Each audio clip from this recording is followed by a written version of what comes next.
Café Jurídico, episodio 31, edición de verano.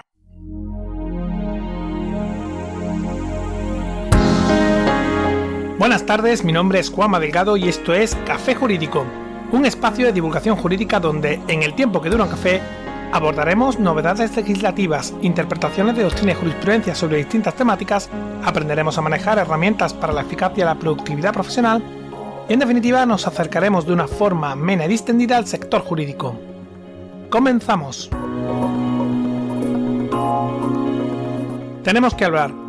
No importa cómo o cuándo se diga, que la verdad es que esta expresión en el contexto de pareja siempre suena mal.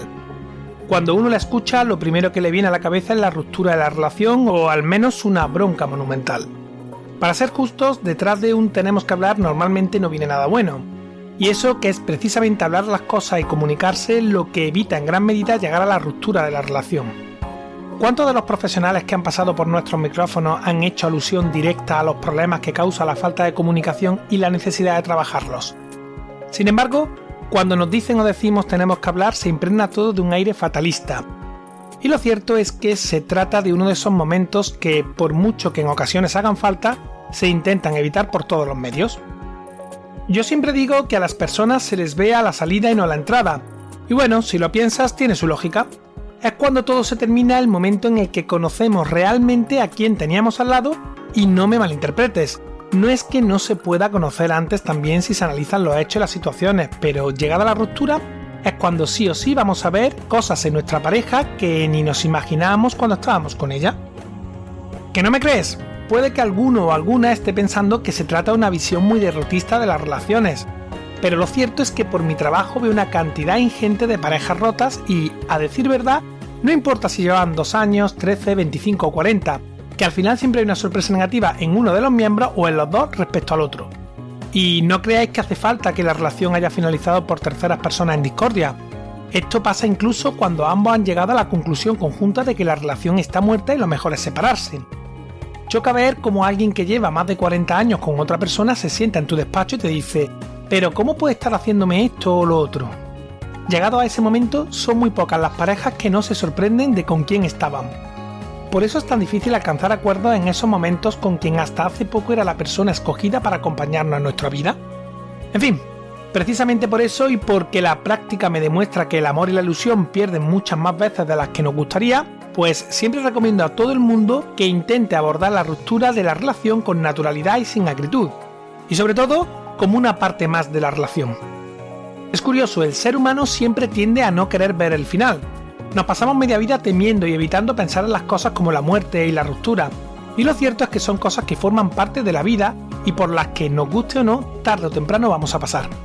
En fin, no sé, esto son reflexiones filosóficas, pero en cualquier caso, nos guste o no, la ruptura puede llegar y créeme, no es buena opción eludir el tema durante la relación. Es más, lo ideal es lo contrario precisamente, que cuando mejor estamos con nuestra pareja abordemos qué pasará si la relación y el amor no dura la eternidad que tenemos pensado. Esto puede ayudarnos y mucho a naturalizar el fin de la relación y sobre todo a solventar las distintas cuestiones que surgen tras la ruptura de la pareja. Precisamente por eso hoy vamos a dedicar nuestro café jurídico a hablar sobre las capitulaciones matrimoniales. Pero antes de entrar en materia, déjame que te diga que puedes encontrarnos en cafejurídico.es, nuestra página web desde la que podrás acceder a todos los episodios que hemos emitido hasta la fecha, escucharlos por series temáticas y por supuesto enviarnos tus dudas legales, pedir que tratemos un asunto concreto o mandarnos tu opinión.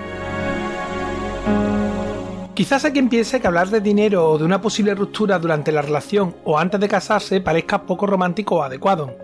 Pero lo cierto es que, a la vista del gran número de divorcios y de la dificultad que hay para alcanzar acuerdos cuando la relación termina, es preferible, deseable y afortunadamente cada día más frecuente que las parejas establezcan acuerdos económicos o personales antes de la celebración del matrimonio. Es más, a veces incluso contraído el matrimonio los cónyuges deciden pactar un régimen económico distinto al que tenían al celebrar el matrimonio. Esto es muy frecuente cuando, por ejemplo, uno de ellos va a comenzar a emprender un proyecto empresarial o a ejercer una profesión liberal. Estos acuerdos se plasman en las llamadas capitulaciones matrimoniales, que no son otra cosa que un documento en el que los futuros contrayentes o los cónyuges estipulan las normas que regulan los efectos económicos del matrimonio y otras cuestiones relacionadas con el mismo. Como siempre que abordamos un asunto, vamos a ver rápidamente el marco normativo de las capitulaciones matrimoniales, y para ello debemos acudir al Código Civil. Concretamente, el artículo 1325 del Código Civil dispone que en capitulaciones matrimoniales podrán los otorgantes estipular, modificar o sustituir el régimen económico de su matrimonio o cualesquiera otras disposiciones por razón del mismo. Por su parte, el artículo 1315 del Código Civil establece que el régimen económico del matrimonio será el que los cónyuges estipulen en las capitulaciones matrimoniales, sin otras limitaciones que las establecidas en este código. Y conforme al artículo 1316, a falta de capitulaciones o cuando éstas sean ineficaces, el régimen será el de sociedades gananciales. Ahora bien, conviene tener en cuenta que esto no sucede en aquellas comunidades autónomas con derecho foral propio, como por ejemplo es el caso de Cataluña, donde su Código Civil establece por defecto el régimen de separación de bienes. Vale, Juanma, pero ¿qué regímenes económicos existen y en qué consiste cada uno? Vamos a ver los regímenes económicos rápidamente, y si os interesa el tema podemos dedicar más adelante un episodio específico a cada uno de ellos. El primero de los regímenes económicos es el régimen de sociedades gananciales, que aparece regulado en los artículos 1344 y siguientes del Código Civil, y a través de este régimen pertenecerán a ambos cónyuges las ganancias o beneficios obtenidos indistintamente por cualquiera de ellos a partir de la celebración del matrimonio. ¿Qué quiere decir esto exactamente? Pues que todo el dinero y todos los bienes obtenidos, así como todas las deudas contraídas durante el matrimonio, pertenecerán por partes iguales a los cónyuges. En segundo lugar, tenemos el régimen de separación de bienes, que aparece regulado en los artículos 1435 y siguientes del Código Civil. En este régimen, cada cónyuge conserva la propiedad y administración de sus bienes, tanto los que han sido adquiridos con anterioridad al matrimonio, como los que se adquieren durante el mismo. Como suele decirse, cuentas claras hacen buenos amigos. Por eso este régimen económico es, para mi gusto, el más limpio y claro. En cualquier caso, y como indicaba antes, es muy recomendable decantarse por la separación de bienes cuando uno de los cónyuges es empresario o profesional liberal, o cuando uno tenga un patrimonio importante anterior al matrimonio, así como cuando estemos frente a un segundo matrimonio en el que existan hijos no comunes. En tercer lugar, tenemos el régimen de participación, que aparece regulado en los artículos 1411 y siguientes del Código Civil, y mediante el mismo, durante el matrimonio funciona como un régimen de separación de bienes, pero al disolverse, cada cónyuge participará en la ganancia o disminuciones de su patrimonio. Lo importante que debes tener claro, como decía antes, es que si no se otorgan capitulaciones una vez contraído el matrimonio, los cónyuges están casados bajo el régimen de sociedades gananciales. Así que, si quieres optar por el régimen de separación de bienes o por el de participación, será necesario otorgar capitulaciones matrimoniales en las que se acuerde el mismo. Vale, aparte del régimen económico, ¿qué más puede regularse las capitulaciones matrimoniales?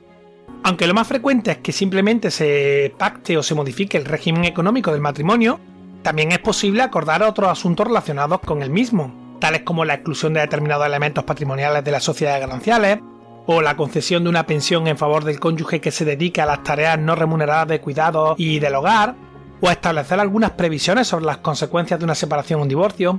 En definitiva, como se establece en el artículo 1325 del Código Civil, el contenido de las capitulaciones puede ser tan variado como se desee, siempre que se respete la legalidad vigente, lo que implica también respetar las buenas costumbres, el orden público y la igualdad de derechos entre los cónyuges.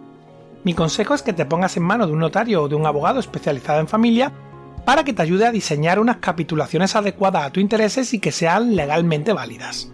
¿Cuándo pueden otorgarse las capitulaciones matrimoniales? Como he indicado antes, las capitulaciones matrimoniales pueden ser efectuadas antes del matrimonio o una vez celebrado el mismo, tal y como se desprende del artículo 1326 del Código Civil. Hay que tener en cuenta que conforme al artículo 1334 del Código Civil, si las capitulaciones se realizan antes del matrimonio, este deberá celebrarse en el plazo de un año desde su otorgamiento, perdiendo su validez en otro caso. Por otro lado, conviene destacar también que es posible realizar capitulaciones en más de una ocasión hacia un sentido u otro. No obstante, hay que tener en cuenta que conforme al artículo 1317 del mismo texto legal, la modificación del régimen económico matrimonial realizada durante el matrimonio no puede perjudicar en ningún caso los derechos ya adquiridos por terceros. Bien, ¿y qué hace falta para poder otorgar unas capitulaciones? En resumen, se pueden decir que son precisos cumplir con 3 requisitos para poder otorgar capitulaciones matrimoniales. El primero es que haya acuerdo de la pareja o los cónyuges para tomar decisiones sobre el régimen económico matrimonial u otras cuestiones relacionadas con el matrimonio. Como decía al inicio, cuando la pareja está bien es más fácil establecer acuerdos. Por eso es muy importante abordar ciertos temas durante la relación y no después. El segundo requisito es que las capitulaciones matrimoniales deben ser otorgadas en escritura pública, siendo nulas en caso contrario. Este requisito aparece recogido tanto en el artículo 1280 del Código Civil como en el 1327. Por tanto, las capitulaciones matrimoniales hay que hacerlas ante notario, quien comprobará que lo pactado por los cónyuges no es contrario a la ley ni al orden público. Por último, el tercer requisito es la inscripción de las capitulaciones en el registro correspondiente. Si bien este no es un requisito constitutivo, sí que lo es para que las mismas tengan eficacia frente a terceros. Así, en caso de no escribirlas, el tercero que no las conozca no podrá verse perjudicado por lo pactado en ellas. Un tema bastante interesante, ¿verdad?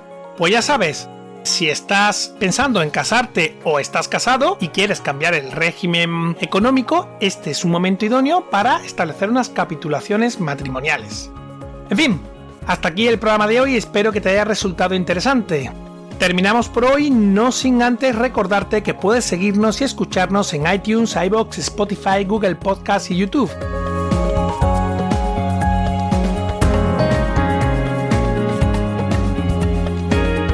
Suscríbete, emitimos programa los martes y jueves a las 4:30 de la tarde.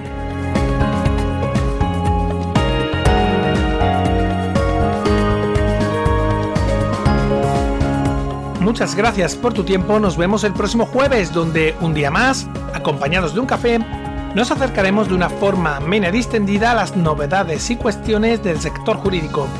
Entre tanto, cuídate mucho, disfruta si estás de vacaciones y adiós.